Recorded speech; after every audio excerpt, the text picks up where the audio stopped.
As the government struggles to make budget cuts, the Coast Guard says fake distress calls are costing taxpayers plenty. They're not prank calls, they're malfunctions that can be prevented. 10 on your side, Suri Crow is here to explain in tonight's top story. Suri? Stephanie and Nicole, for the most part, when the Coast Guard responds to a distress call, there is usually someone in need of their expert help. But we've learned that a number of calls come in every year from emergency beacon devices that go off all right, but not on purpose. If you're in trouble on the high seas, it's the Coast Guard that comes to the rescue.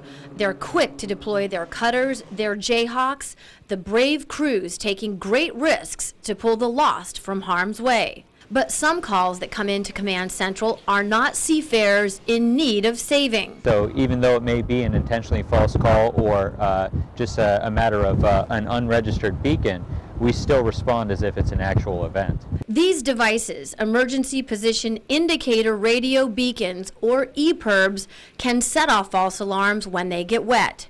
An even bigger problem is when boat owners don't register the devices, making it impossible for the Coast Guard to determine if there is a real danger. In the wake of Hurricane Irene, there we had a number of these emergency beacons that were not properly registered, and due to the storm had water intrusion into the devices.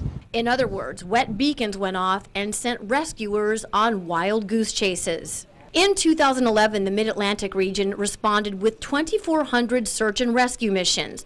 182 of those were set off by emergency beacons, and 30 were false alarms. But the Coast Guard believes the actual number is much higher. Anywhere from 50 to 100 cases a year. Anytime that we're responding to a false distress call, there's both the risk incurred to first responders, the risk incurred to other mariners that may have an actual emergency, and the cost associated with government resources responding to a false distress. That price tag can be a big one. The outside cost of a Jayhawk helicopter is more than $14,000 per hour.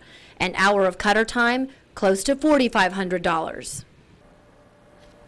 The difference between registering your device really can mean life or death, because the Coast Guard can match the watercraft to a device. And if you've registered emergency contact information, that in turn can help rescue teams find out if you or a loved one was even out in the water in the first place and hone the search from there. So it can really cut down on the detective work. So this Christmas, if you get one of those devices, please, the Coast Guard is asking you to register it. Nicole and Stephanie. All right, Suri, and the Coast Guard cautions mariners not to rely on cell phones for help. Even so-called waterproof phones are not reliable for helping rescue teams locate you as quickly as possible.